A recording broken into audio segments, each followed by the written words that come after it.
ഇന്നത്തെ തിരുവചന ചിന്തയ്ക്ക് ആധാരമായി സംഖ്യാപുസ്തകം 23-ാം അധ്യായം 19-ാമത്തെ വചനം. വ്യാജം പറയാൻ ദൈവം മനുഷ്യനല്ല, അനുതപിപ്പാൻ അവൻ മനുഷ്യപുത്രനും അല്ല. താൻ കൽപ്പിച്ചത് ചെയ്യാതിരിക്കുമോ? താൻ അരുളി ചെയ്തത് നിവർത്തിക്കാതിരിക്കുമോ? ബാരാക്ക് എന്ന് പറയുന്ന രാജാവ് ബിലയാമെന്ന് പറയുന്ന പ്രവാചകനെ വരുത്തി ദൈവത്തിന്റെ ജനത്തെ ശപിക്കുവാനായി ഒരു മലമുകളിൽ കയറ്റി നിർത്തിയിരിക്കുക. ശപിക്കുവാൻ വായ് തുറന്ന പ്രവാചകന്റെ വായിൽ അനുഗ്രഹത്തിന്റെ വചനങ്ങൾ വെളിപ്പെടുകയാണ്. ഇവിടെ ഒരു കാര്യം മനസ്സിലാക്കിക്കോ, ആരെല്ലാം നിന്നെ ശപിക്കാൻ വന്നാലും ദൈവം നിന്നെ ശപിക്കുന്നില്ലെങ്കിൽ അവന്റെ ശാപവാക്കുകൾ ഫലിക്കത്തില്ല. ഇവിടെ പ്രവാചകൻ പറയുകയാണ്, സ്തോത്രം, വ്യാജം പറയാൻ ദൈവം മനുഷ്യനല്ല, അനുതപിപ്പാൻ അവൻ മനുഷ്യപുത്രനുമല്ല. താൻ കൽപ്പിച്ചത് ചെയ്യാതിരിക്കുമോ? താൻ അരുളി ചെയ്തത് നിവർത്തിക്കാതിരിക്കുമോ? അടുത്ത പദം കൂടെ നിങ്ങൾ ശ്രദ്ധിച്ചേ.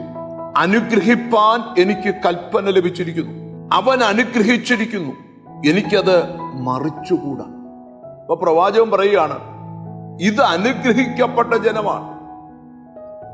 ഇവരെ എത്ര ശപിച്ചാലും ഇവർ ശപിക്കപ്പെടുകയില്ല. കാരണം ഇവരെ ദൈവം അനുഗ്രഹിച്ചിരിക്കുന്ന ജനമാണ്. എന്താണ് ഇന്നത്തെ സന്ദേശം? നീ ദൈവികമായ ഒരു അനുഗ്രഹം ദൈവത്തിൽ നിന്ന് പ്രാപിച്ചിട്ടുണ്ടോ? ഇല്ലെങ്കിൽ നീ നിന്റെ ജീവിതം ദൈവത്തിന് കൊടുത്തു. ദൈവത്തിൽ നിന്നൊരു അനുഗ്രഹം നീ പ്രാപിക്കണം.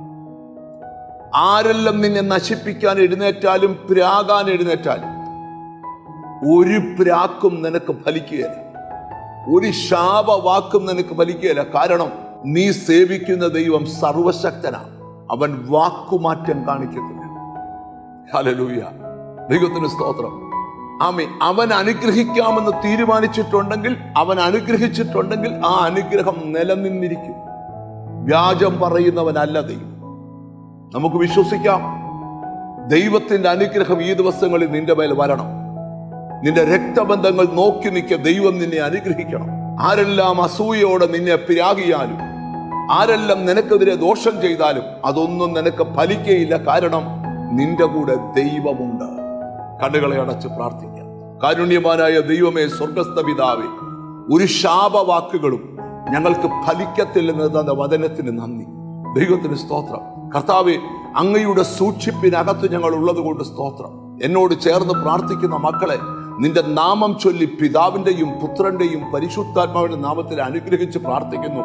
അവർ അനുഗ്രഹിക്കപ്പെട്ടവരായി ഈ ഭൂമിയിൽ ജീവിക്കട്ടെ. യേശു ക്രിസ്തുവിൻ നാമത്തിൽ തന്നെ ആമേൻ. നിന്റെ ദൈവം കൂടെയുണ്ട്. അവൻ നിന്നെ അനുഗ്രഹിക്കും, വർദ്ധിപ്പിക്കും, വലുതാക്കും. God bless you.